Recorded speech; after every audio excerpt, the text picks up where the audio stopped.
pot roast dinner. Here I have a chuck roast at about 2 pounds. I'm just putting in the last of a sliver of garlic. I'm just making small slits around the roast. I'll give it flavor. Then I'm going to pat this dry before I season it, because we're going to sear this on our sides and it needs to be dry. Anything you sear has to be dry. But before I season that roast, I'm going to heat up some oil that I put in this big pot, enough to coat the bottom of your pot. Back to the roast, I'm going to season it all over with salt.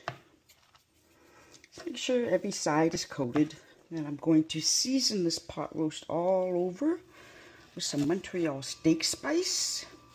You can use any spice you want, or you can just use salt and pepper. But I like my Montreal steak spice. That's good to go. Hear that? That's the sound of a really hot oil, which is what you want. And when you get to that stage, just put in your roast and start searing it on all sides.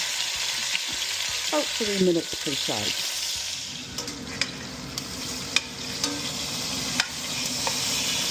Okay, that's all seared. I'm going to take it to the cutting board. Let's just leave it for a while I work on the veggies. In this same pot, I'm going to add in 1 large onion that I've finely diced, 2 celery stalks finely diced. I've got half a carrot that I've shredded.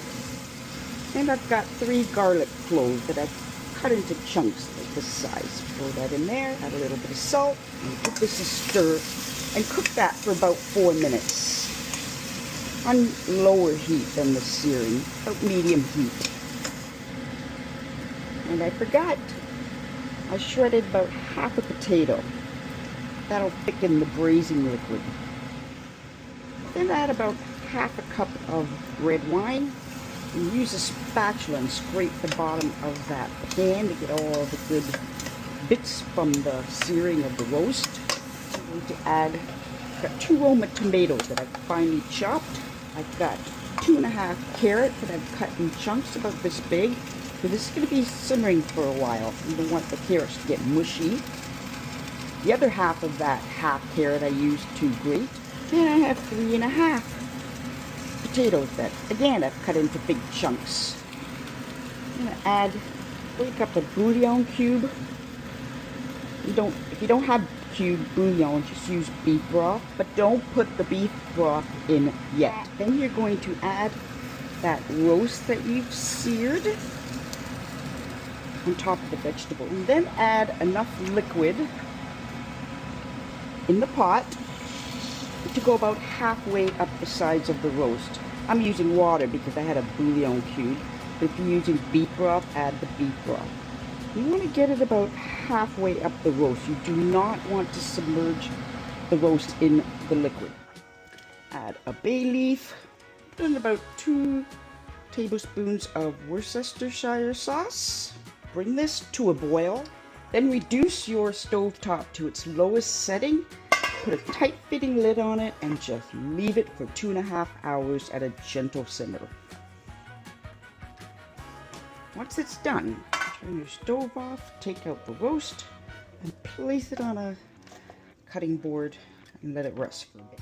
And in the meantime, while that's resting, I'm going to take out the big potato and carrot chunks.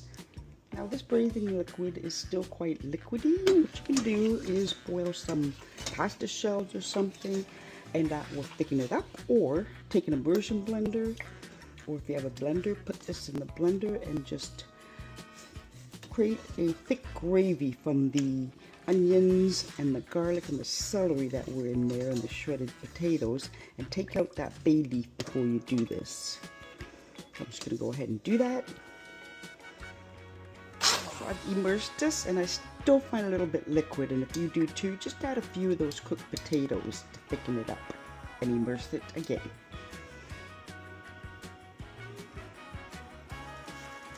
So it's a consistency I like, and I'm going to add in some frozen peas.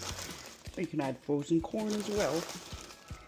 Now that the gravy's done, I'm going to slice up this roast now after it's been resting. Look at that, looks so good. This knife practically carves right into it like butter.